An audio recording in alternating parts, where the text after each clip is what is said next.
صاحب یہ جو کنٹروورسی ہے کتنے لوگ مارے گئے، ظاہری بات ہے آپ تو یہی کہیں گے کہ کوئی لوگ نہیں مارے گئے، لیکن اس چکر میں مطیع اللہ جان صاحب گرفتار ہو گئے ہیں۔ تو جب مطیع اللہ جان صاحب کو عمران صاحب کی حکومت میں گرفتار کیا گیا تھا، جب عمران خان وزیر اعظم تھے، تو اس وقت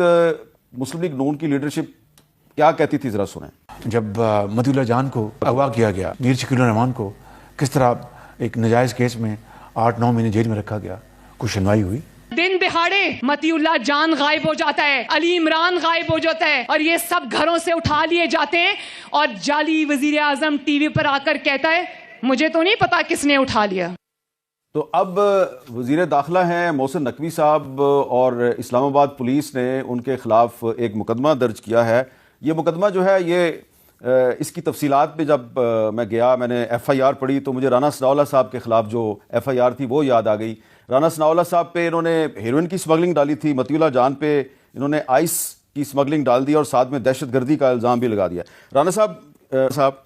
یہ آپ مجھے بتائیں گے کہ جو ایف آئی آر ہے اس میں کہا گیا کہ مطیع اللہ جان جو ہے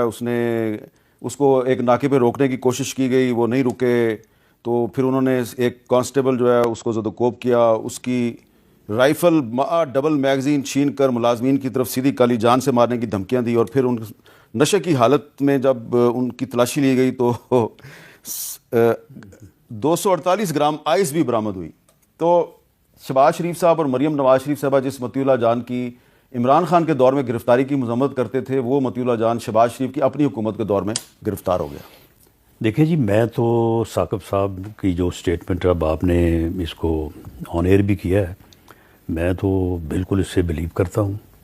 اور یہ جو ایف آئی آر ہے بالکل یہ ایک کنکاکٹڈ من گھڑت سٹوری ہے، اور اسی قسم کی سٹوریز بنتی ہیں جب بھی بنتی ہیں،